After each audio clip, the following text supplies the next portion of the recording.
Hello everyone, before you drift away, I am here to help you today. I know you use this video to fall asleep.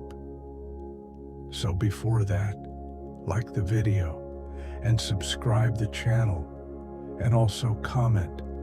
Where are you from? What time are you watching? Now, get comfortable and relax.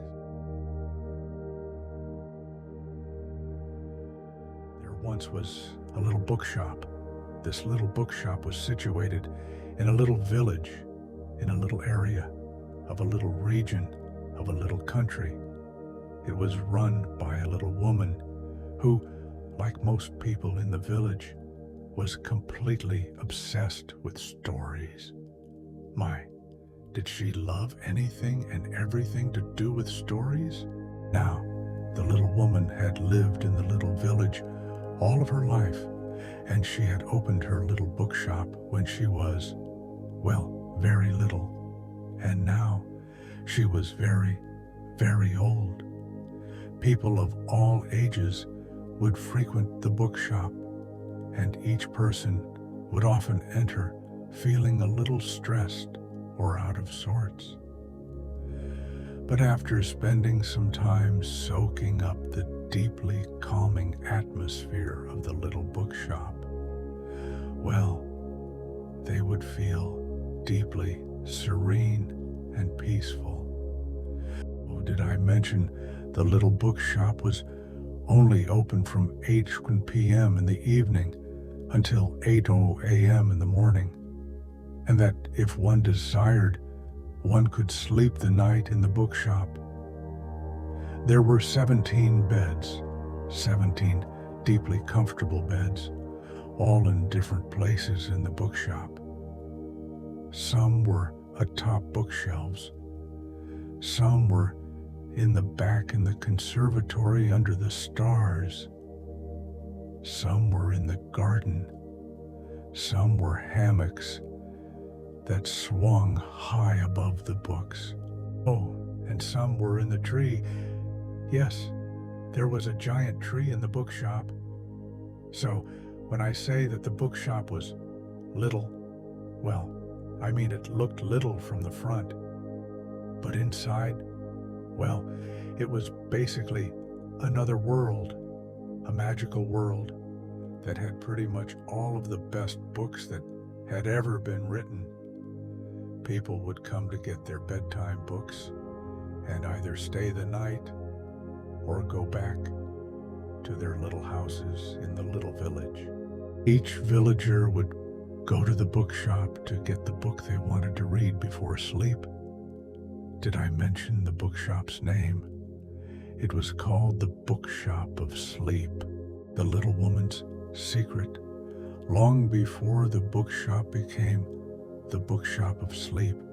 It was just a dusty, forgotten place with sagging shelves and a door that creaked like a yawn. The little woman, though she was not so little then, only a girl with braids as crooked as question marks, had stumbled upon it one autumn evening. She'd been chasing a stray cat, or perhaps the cat had been chasing her. She could never quite remember. When the rain began to fall, the shop's window, glazed with candlelight, seemed to beckon. Inside, the air smelled of ink and something older, like the breath of stories waiting to be told. The shelves stretched farther than the eye could see, and the ceiling, if there was one, vanished into a haze of pipe smoke and shadow. At the counter sat a man so ancient his wrinkles looked like the margins of well-thumbed pages. He didn't speak, only pushed a book toward her. The Wind in the Willows, its cover warm as a living thing. The girl read until her eyelids grew heavy. When she woke, she was curled in a patch of sunlight on the floor, the book still open to the line. There is nothing, absolutely nothing, half so much worth doing as simply messing about in boats. But the shop was empty. The old man was gone. And in his place, on the counter, lay a key and a note. Some books don't just hold stories, they hold dreams, and dreams need a place to rest. The girl read until her eyelids grew heavy. When she woke, she was curled in a patch of sunlight on the floor, the book still open to the line. There is nothing, absolutely nothing, half so much worth doing as simply messing about in boats. But the shop was empty. The old man was gone. And in his place, on the counter, lay a key and a note. Some books don't just hold stories, they hold dreams, and dreams need a place to rest. The tree grew from a single seed she'd pressed inside the secret garden. The conservatory bloomed when a widow left a copy of Wuthering Heights open near the window, and by morning the glass was veined with ivy. Each bed had a story. The one atop the shelves was built for a boy who'd read The Hobbit and needed to feel high enough to see dragons. The garden bed belonged to a gardener who'd wept over the language of flowers, and the 17th bed, that one was hers. A rocking chair draped with quilts tucked beside the fireplace. She'd slept there every night since her hair turned silver, dreaming of the old man and the cat and the way stories, if loved enough, could stitch the world together. One stormy night, as the villagers all walked toward the bookshop to get their bedtime books, it was raining heavily. This was the villagers' favorite kind of night because they all slept even deeper when the cozy sound of rain would come and lull them into even deeper sleep. And on this stormy night, something unusual happened. The little old woman who was always there to greet the villagers with a warm smile and a hand-picked book was not behind the counter. Instead, a note was placed there. It read, "Tonight, the Bookshop of Sleep chooses your books." The villagers were surprised, but they all knew that the old woman wouldn't let them down.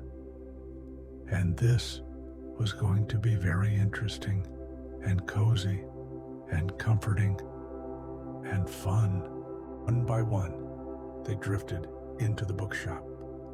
The smell of old paper and ink mixed with the subtle scent of rain-soaked earth filled the air. Each villager made their way to their favorite spots, each claiming a cozy bed or a chair or hammock in a nook or cranny. Some would even sit on a branch up on the tree. Outside, the rain started to fall harder, a soothing rhythm against the roof. As the villagers settled into their spots, the books around them started to softly glow. The little bookshop was always enchanting in some way or another, but tonight it seemed especially interesting, humming with anticipation and the mystery of the stormy night. Soon, each villager found a glowing book near their chosen bed. The Bookshop of Sleep had indeed chosen a book for them.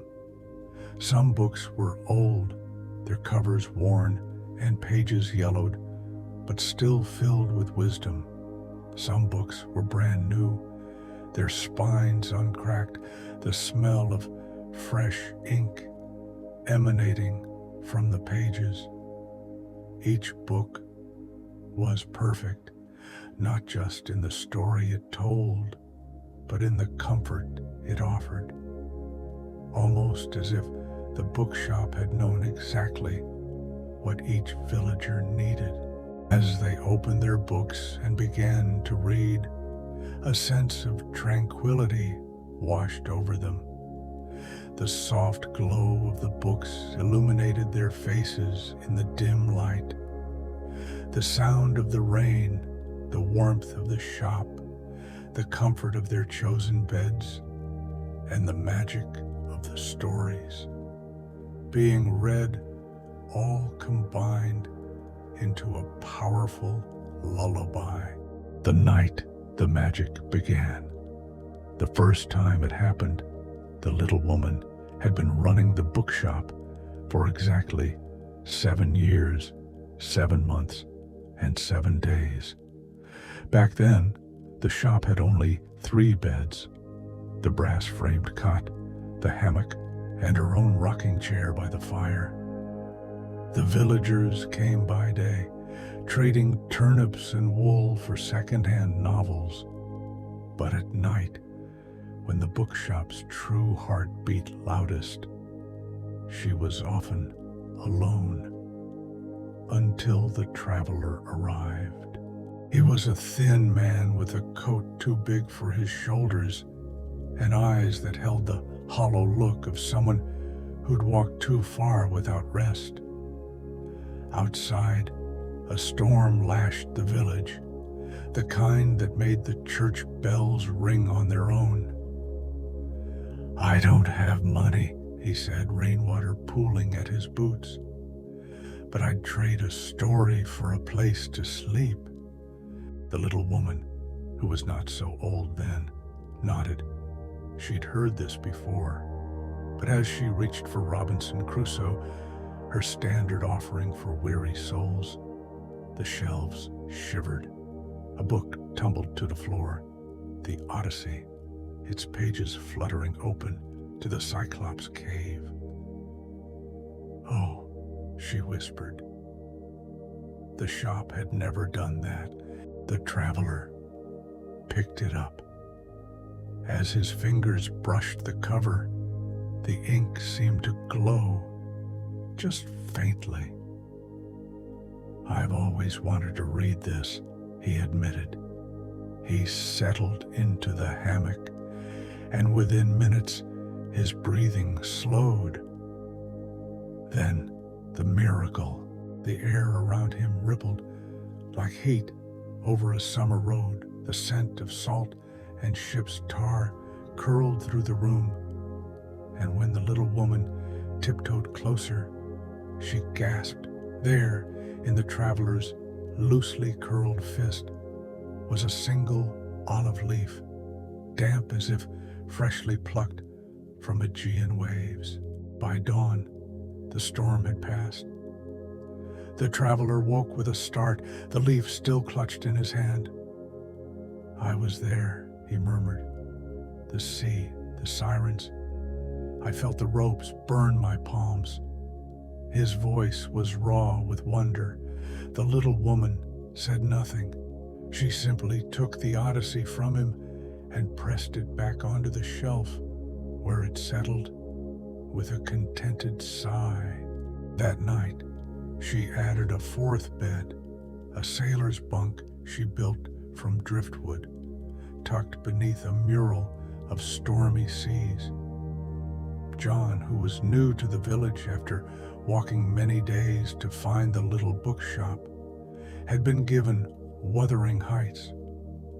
As he sat there, he heard the words of the book in his mind. "I lingered round them under that benign sky, watched the moths fluttering among the heath and harebells, listened to the soft wind breathing through the grass, and wondered how anyone could ever imagine unquiet slumbers for the sleepers in that quiet earth." As John continued to read, his mind was steeped in the beautiful prose. "In all England, I do not believe that I could have fixed on a situation so completely removed from the stir of society, a perfect misanthropist's heaven, and Mr. Heathcliff and I are such a suitable pair to divide the desolation between us. A capital fellow. He little imagined how my heart warmed towards him when I beheld his black eyes withdraw so suspiciously under their brows as I rode up, and when his fingers sheltered themselves with a jealous resolution still further in his waistcoat as I announced my name. "Mr. Heathcliff," I said. John was enthralled. He could almost feel the wind on the Yorkshire moors, the texture of the old stone houses. He could picture Heathcliff and the curious Lockwood, their words spoken in hushed whispers that blended seamlessly with the rhythmic patter of the rain outside. Elsie, the village baker, had never told anyone how much she loved Pride and Prejudice. She kneaded dough by dawn and sold loaves till dusk, her arms dusted with flour, her laughter as warm as the ovens she tended. But at night, when she crept into the bookshop, always choosing the velvet-draped alcove near the poetry section, she let herself dream of silk gowns and candle-lit ballrooms. Tonight, the bookshop had given her Pride and Prejudice, not her tattered old copy, but one bound in emerald green leather, its pages edged in gold. As she opened it, the words, "It is a truth universally acknowledged," shimmered like stars reflected in a lake. Then the air changed. The scent of yeast and cinnamon faded, replaced by beeswax candles and lavender perfume. Elsie looked down. Her flower-streaked apron was gone. In its place, a gown the color of whipped cream clung to her waist, its skirts whispering against the floor.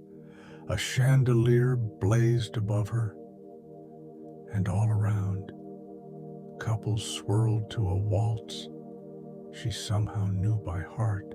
"Miss Elsie?" A voice like cello strings. She turned. A man with dark curls and a cravat, tied just shy of perfection, bowed. "May I have the honor?" Elsie's cheeks burned. This isn't real, she told herself. But when she placed her hand in his, the kid leather of his glove was solid against her skin. They danced. The room blurred, a whirl of satin and laughter, the pressure of his palm at her back, the way his breath hitched when she accidentally stepped on his toes. "Forgive me," she mumbled. "Never," he said, smiling. "A woman who dances with such conviction is a rarity." Elsie woke with a gasp. Morning light filtered through the bookshop's stained glass windows. She was back in her alcove, the book still open on her lap, but her fingers tingled, and when she stood, a single ivory button, engraved with a tiny rose, tumbled from her skirts. Across the room, the little woman peered over her teacup. "Pemberley's roses always did bloom late," she remarked, as if Elsie had been gone for weeks, not hours. Elsie clutched the button.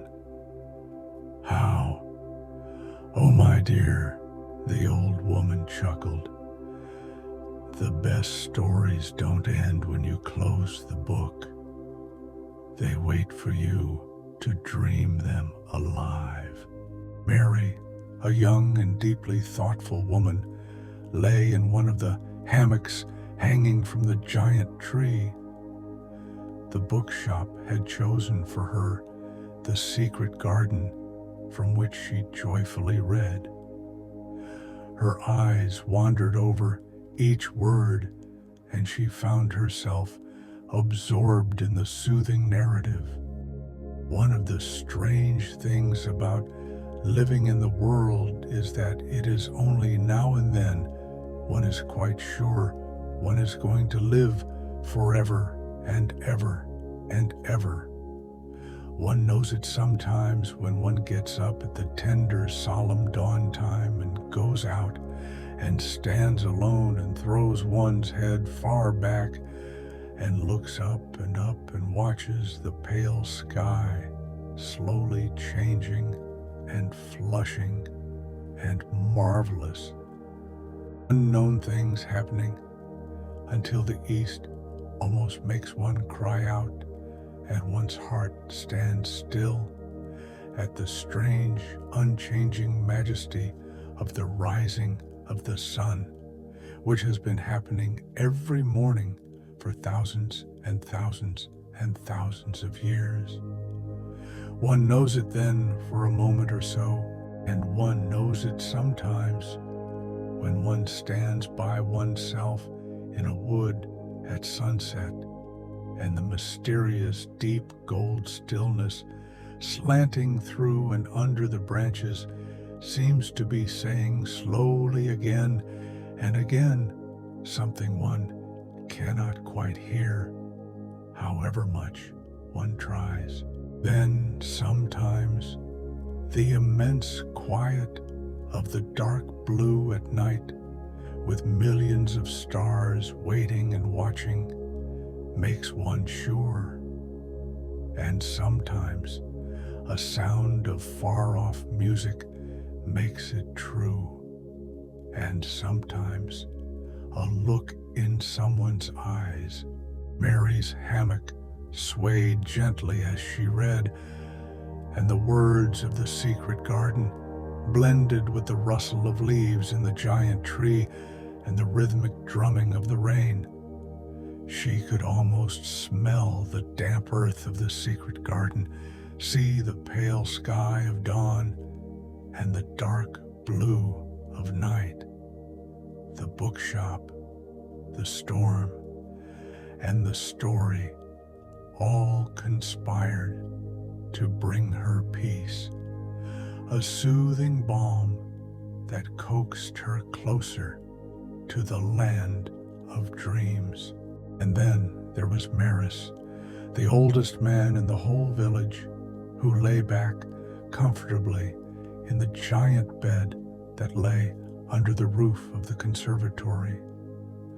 The bookshop had chosen for Maris the great classic Treasure Island. Maris opened his chosen book, a tale that reminded him of his youthful adventures. The book glowed warmly as he turned to a passage rich with captivating prose. From outside the house there came the soft sound of the tide, a sound that seemed to whisper of peace and tranquility. Looking out of the window, I saw the clear sky reflected in the still water of the bay, and the trees swaying gently in the morning breeze. There was not a breath of wind this morning, and everything was strangely quiet. The song of a distant bird reached my ears, and I found myself lost in the beauty of the moment, the simple, full tranquility of the morning, the peaceful waves, the melodious song of the bird. It all contributed to a sense of calm that settled over me like a comforting blanket. The world of the book came alive around Maris. He could hear the soft sound of the tide, see the clear sky reflected in the water, feel the gentle morning breeze. Now, the whole village was asleep, deep in slumber, some in their little houses, but most in the little bookshop, each one in their chosen spot within the bookshop of sleep. The rhythm of the rain played softly against the window panes, the rustle of pages slowly coming to a halt. A symphony of tranquility echoed through the night. In the warmth of their individual dreams, each villager was able to walk into their books and experience firsthand the worlds created by the authors. They felt peaceful, they felt safe, and they slept deeply on that special night where the books told them stories in the bookshop of sleep. The first to wake was the cat, a plump ginger creature who'd curled up atop old Possum's book of practical cats. It stretched its paws and blinked at the pale light seeping through the bookshop's stained glass windows. The storm had passed, leaving the air crisp and golden, as if the night had polished the morning to a soft shine. One by one, the villagers stirred. John sat up in his armchair, rubbing his beard, and froze. Tucked in his shirt pocket, where he'd kept a handkerchief, was a sprig of heather, its purple blooms brittle but fragrant. It smelled of peat smoke and lonely moors. "Heathcliff," he murmured, though he couldn't say why. The name ached so sweetly. Near the garden bed, Mary untangled a vine of ivy from her wrist. Its leaves were heart-shaped, velvety, exactly like the ones in the secret garden. She pressed one to her nose and laughed when it left a dewy kiss on her skin.